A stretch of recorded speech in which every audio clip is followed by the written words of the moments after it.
గొల్లప్రోలు మండలం తాటిపత్తి గ్రామంలో అపర్ణాదేవి ఆలయం దగ్గర మేము గతంలో పొత్తు ధర్మాన్ని పాటించి తెలుగుదేశం పార్టీ జనసేన ఐకమత్యంగా ఎస్విఎస్ఎన్ వర్మ గారి ఆధ్వర్యంలో ఎంతో కష్టపడి ఈ ఉమ్మడి కార్యక్రమాన్ని స్వీకరిస్తూ ఇప్పుడు దాకా కార్యక్రమాలు చేయడం జరిగింది.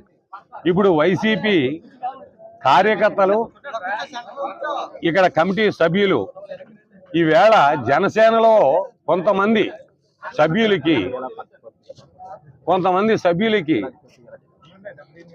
వందన పాడుతూ వాళ్ళకి గుడితాళాలో ఇవ్వడం, ఆ బుక్కులు అప్పచెప్పడం కూడా జరిగింది.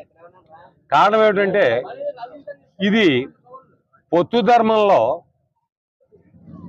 ఆయన మొదటి నుంచి కూడా పవన్ కళ్యాణ్ గారు చెప్తున్నారు, వాళ్ళలో మనం కలిసి ఐకమత్యంగా మనం ఏ గ్రామంలోనైనా, ఏ నియోజకవర్గంలోనైనా, ఏ మండలంలోనైనా ఐకమత్యంగా కలిసి పనిచేసుకోవాలని చెప్తున్నారు. ఈవేళ ఒక పద్ధతి క్రమాన్ని తప్పి ఎవరికే తెలియకుండా గతంలో ఉన్నటువంటి వాళ్ళు ఆ కమిటీ మెంబర్లో తాళాలో ఒక వ్యక్తి చేతిలో పెట్టడం జరిగింది. అది గ్రామ కమిటీ అందరినీ జరిగిన తర్వాత అందరూ వాళ్ళలో కూర్చుని మాట్లాడుకున్న తర్వాత ఈ కార్యక్రమం చేయవలసిన అవసరం ఉందని మేము సవినయంగా జరుపుతున్నాం.